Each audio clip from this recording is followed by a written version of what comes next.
Hey guys, how you doing? In this video I'm going to explain and show you how to play optimal Infernus in Deadlock. Now before we start, this is obviously my opinion and I will try to prove you why I think this way of playing Infernus is the most optimal way. I'm gonna show you the use of items, the use of his abilities, the combination between abilities and items, and then I'll be showing you some of the replays on how I do laning, how I play against counters, what are the best synergies, and what you must do as Infernus overall to have more than 70% win rate. At least that's where I'm at right now. Now again, before we start, this is my first video, and this is obviously my opinion, so if you guys disagree, obviously leave your comments, share your points of view. We're here to have a productive conversation. And with that being said, let's start off with items. So I have played multiple games, quite a lot actually, as Infernus. But the games that I couldn't play as Infernus and I had teammates or enemies who were playing as Infernus, I have noticed that their selection of items, in my opinion, is to be desired, because Infernus is not a marksman, he is not a one-on-one fighter, he is more of a team fighter who utilizes his third ability to amplify and do as much damage as possible. With Infernus, it's not about getting kills, it's about doing consistent amount of damage through his Afterburn. And what do I mean by that? So a lot of other players I have seen go either purely DPS, or they turn themselves tanky and then amplify their spirit power for Afterburn.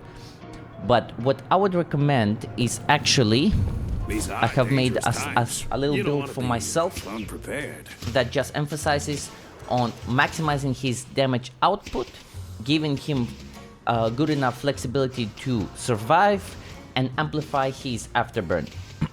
So, just to understand, let me just show you the skill before anything. His Afterburn, as we can see, build up per bullet on a body shot around 10%. So you need 10 bullets, or approximately less than 7 if you do headshots.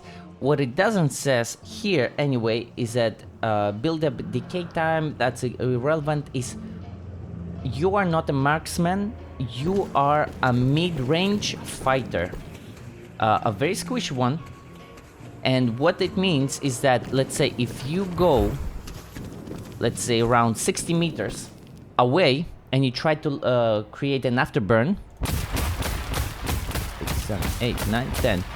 You see, you did not even tick half of his Afterburn. Whereas when you're very close, let's just say between 20, yeah, somewhere around here, it will take approximately 10 shots. 1, 2, 3, 4, 5, 6, 7, 8, 9, 10. Well, if I was shot them inconsecutively, that would have been 10 shots. So what does that mean? That means that you need to be in a very dangerous zone with the enemy in order to trigger consistently the Afterburn. So what is it that we need to maximize his potential without compromising your squishiness? So magazine is his most top priority, especially in early games, because last hitting, denying, and just overall harassing, you do not have enough magazine capacity. So ammo is a priority, hence why Ricochet and basic magazine are a must, and I will explain why Ricochet is the biggest must. So as you may come from MOBA, he's a carry. So what that means, he need to be having his soul per minute at its max as possible. That means rotating to jungle, clearing up waves, and also participating in ganks and getting assists and kills. So Ricochet is literally that. It is, let's say, if we are talking Dota terminologies, Ricochet is a battle fury. It is the most perfect for Infernus, a farming tool. And if you can get this before minute 20, your soul per minute will escalate dramatically, and your participation in assists will dramatically increase as well.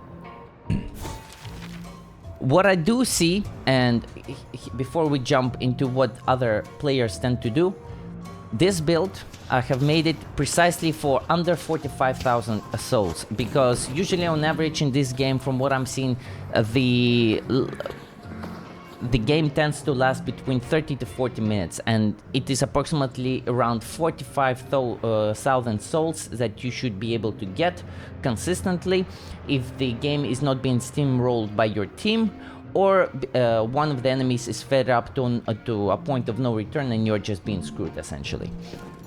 So coming back to what other players tend to do, and I'm not trying to criticize anybody's builds. In this build, essentially everything is what I recommend. Everything is here as well. However, because it is being overwhelmed, people just go after a lot of things apparently, and they don't understand the consistency of what Infernus needs to be truly optimal, and to do the most amount of damage while not compromising your health or your escapability. So what I've seen, a lot of people tend to go for these two. My honest opinion, unless you're like Shroud and you can land headshots non-stop 10 out of 10 while the enemy is moving and jumping and dashing and everything, then I would say these give you less benefits than Boundless Spirits would otherwise, or Escalating Exposure or Superior Duration would.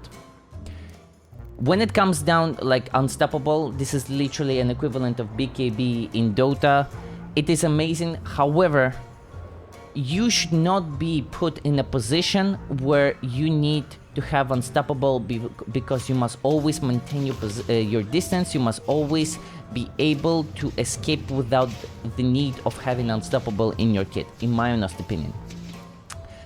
And there are other things like improved armor, debuff remover. All of these things are perfect when you are going straight into the face and you're remaining in the face of the enemy. And the reason why these items, I believe, are in there is because it's because how people utilize his toolkit. So they utilize his 2 to enter, his 4 to initiate the stun and the fight, his 1, the napalm, to basically amplify the damage, and use his 3 to essentially apply Afterburn and do the damage over time. And then it's up to them to stay, survive, do whatever they can to just remain in the fight. What I would say is that what you need to be doing is to engage through use of items with your 4. Stun, put the napalm, his first ability, and then use 2 to escape into a safe enough distance, and then start applying Afterburn. This is my honest opinion, and I'll show you how to do it. Obviously, you can guys disagree, but let's say if we go with the build that I recommend, this is where I want to highlight the tool that a lot of people not use, which is Majestic Leap. Again, if we're thinking about Dota terminologies, Infernus has the Queen of Pain Q, he has a stun of a Tidehunter, and he has an Afterburn of what can apply? Nothing comes into my mind right now what can apply overtime burn, but you get the gist. He has the utility to enter, do his damage and show his presence immediately in the middle of the fight, and then immediately run away, creating distance between him and the most dangerous enemies. So just before I show you the skills, why would I recommend going like this, and in what order? So in my honest opinion, in early you must have at least 6 items, because early game is vital, and these items, for what they're worth, they give extremely huge benefits. So if we're talking early game, by my terminology, early game consists until the first tower falls, which tends to happen in around 10 minutes, a little bit before, a little bit after. And this is when ganking happens. And this is when you can rotate, or you will get rotated onto your lane by your enemies or your allies. This is when we will be entering into early mid or mid stage, where you can start circulating, going into level 2 jungles, maybe even trying level 3 jungles, depending on what hero you are and what items you have. And this is where you will start pushing to the second layer of towers, what they call walkers. And so these are extreme must. Let me just buy them. We live in interesting connects. Good luck, good luck. I won't lie.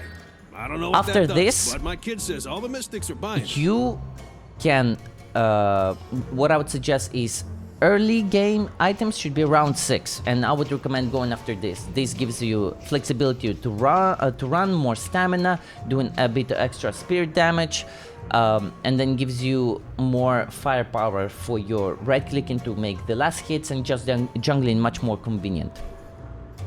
Once we're moving into mid, if we are before minute 20 and you see that there is little to no contestancy, that there is no real danger for you to farm the jungle, for you to push, if you can, go after Ricochet straight away, because with Ricochet you can separate yourself for 5 minutes from the team and farm like an animal, like an anti-mage, as usually what happens is that once he acquires his Battle Fury, he goes to jungle for approximately 5 to 10 minutes and come back with Manta, with BKBs, with a Smasher, with Abyssal Blade, with God knows what. So I guess I hope you understand the gist of it.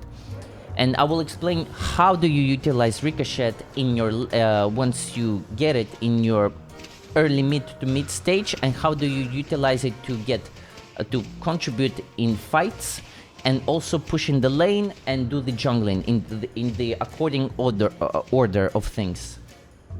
So let's say you had a pretty good mid game, but you had to spend maybe a soul shredder, and approximately around minute 17 you got the Ricochet. You are gonna be shooting things that you never With even Ricochet, knew existed. this is where you can do and apply the Afterburn to its maximum potential, and this is where you need you have done all the essentials. And after this, you obviously, if you have a tank enemy, toxic bullets are also quite good. This is, once you get the Ricochet, everything you must emphasize is on your survivability and amplification of your damage. And it depends on the order of how the game goes in that particular moment. If you see that you get pinned down way too easy and you get chased down, you need more survivability, running away, and just overall stamina to just maintain the distance or close a gap if the enemy is retreating. So as you know, Ricochet applies burn to absolutely everybody, and this is the best way to help your team do the damage necessary, and you participate in the team fights while you don't necessarily need to score kills. You're just helping the team win, to push further and just get more souls, get bigger advantage, get the boss, clear out the enemy jungles and stuff like that. So the reason I think I'm jumping all over the place, but just to help you understand, let's say I'll just talking about the most top priority, just top items. Let's say if we were to get in late game, you will have maximum amount of money if you follow like the typical procedure of getting 6 early, around 5 mid, second tier, around 4 to 5 third tier, and you will have space for between 2 or 3 in late game tier 4 essentially. So let's say you have a perfect run and you have money to have 3 tier 4 items. If we just go pure damage, as it was recommended in Spiritual Overflow, in Crippling Headshot, and let's just say Ricochet as well, let's see the amount of damage it outputs on the enemies at a distance of 20 without any contestants and all our headshots. So we did approximately 1,600 in damage and approximately 2,000 in spiritual damage. So let's just round it up roughly to 4,000, right? And that's just one mech. Now let me just show you. And actually, because spiritual ones cost a bit more, like the Boundless Spirit is 9,800 and Escalating Exposure and is 750, that's approximately 4,000 extra. Let's give it, I don't know, either a Titanic Magazine or a Toxic Bullet. I would say Toxic because it also applies bleed on other guys. So let's say 20 and apply it. So 1,200, 200, 1,680. But let's say 2,000, 1,200 here. One more time, just in case. My math is not bad. 400, 400, 500, 1,200. So approximately 2,000, under 3,000 in spiritual. And approximately 2,000. So let's say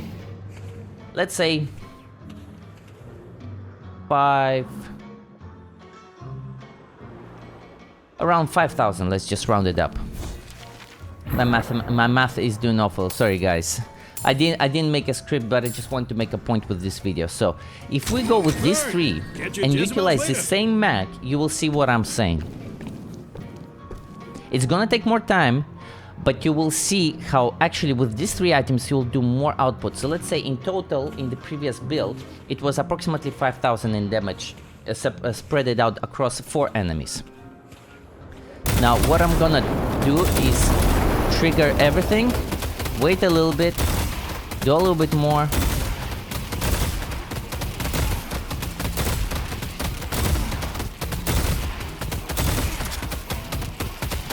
So just in 3 enemies, you see what I'm saying? The amount of damage we just output with the same magazine size, if not less actually, we were able to do more than 6,000 on these 3 guys, and there was approximately, I would say, around 1,500 plus to the 4th one. And this is the catch with Infernus. You want to emphasize on his spiritual powers of Afterburn, while using Ricochet to spread out the damage, and not just the damage, but the debuffs of the Afterburn and the how is it called? Exposure, escalating exposure. That's the one. And just doing damage over time, because we know in a fight, everything gets moving. We get to dodge, we're moving, we're trying to apply a bit more, we're moving in here, we're moving in there, applying, and you see how damage just keeps on ticking, and the stacks keep applying and the damage keeps escalating, and you can do literally tremendous amount of damage. And the best thing is that the enemy does not notice that damage. It gets ticked onto their HP. It just eats up their HP little by little, and only when they start seeing that their HP keeps on dropping non-stop, that's when they start to retreat. And this is where you will obviously, with the items that I showed you, can close the gap very quickly. And I will show you some examples from replays that I had recorded. Sorry. So that is items. Now let me show you about the skills. So we're in this build.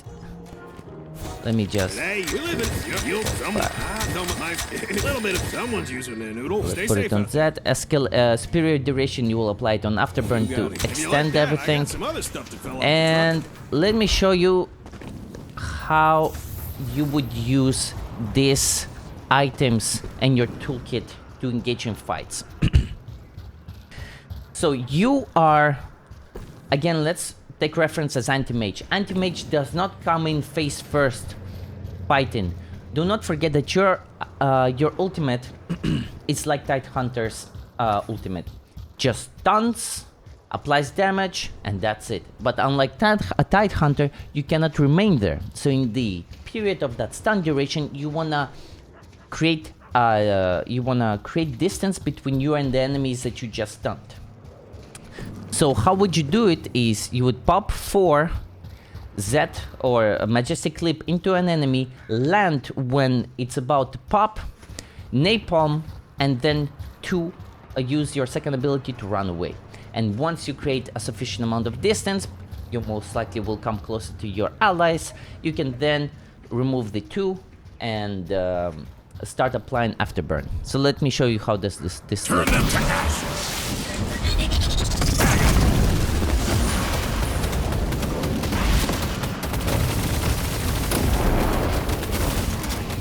And as you can see, we just applied crazy amounts of damage on our enemies. And literally, we didn't have to be in front of them. Let's presume this is where our allies would be. And all we will be doing is just shooting a little bit here and there, and that's it. Let me just push this guy a bit to the enemies, but this is essentially the combination. And the best thing is that this Majestic Leap is exceptional for closing the gaps, is exceptional for engaging, and it is quite useful for when you're trying to escape. If you use all your 6 stamina ability to dash out, to jump, you can essentially have just enough time to Majestic Leap out. And don't forget, this game is extremely vertical, so the fact that you're leaping upwards can just help you even further escape or create certain entry points for you to engage in a fight. So one more time, so it's let's wait for the ultimate to pop. So let's say it's 4 Z, closing in, 1, and closing the gap. And then once we're there, applying the burn, and let's see how much damage we're outputting. Crazy good damage. So I hope with this you understand the reason why I would recommend going for these items, because you're not there to stay, you're not there to be in their face, you are there to come in, splash, napalm, run away, and apply Afterburn from safe distance. And neither you are a sniper like Hanzo, well, the old Hanzo, who shoots from almost 100 meters away, landing 20 hits just so you can apply a soft little burn. Barely. It's almost impossible to land so many shots from such distance. However, as you can see, if you did manage, the amount of damage we outputted. So the most important thing, I would say, and I would close it with items and skills, is you just wanna make sure that you trigger, and then you can run away. Just apply it a little bit, and as you can see, the damage just keeps on ticking. Just one bullet is enough to just keep the trigger and the damage going, which is fantastic in my opinion. So with that being said, we covered items right now, we covered the skills and how to utilize them, and how to combine items and skills to dash out as much damage as possible while keeping you in a safe distance and in just safety and participating in kill assists and kills essentially.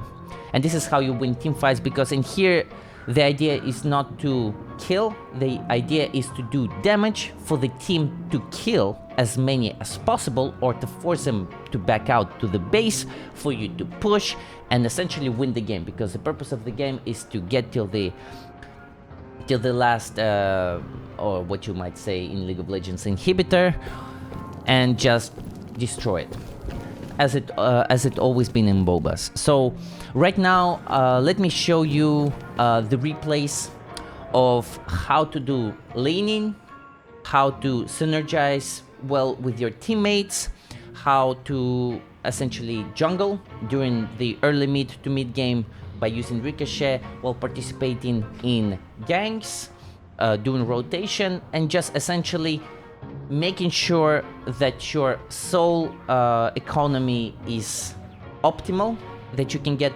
around 45 in under approximately 30 minutes, 45,000 souls, and that you can essentially win the game. So, cutting.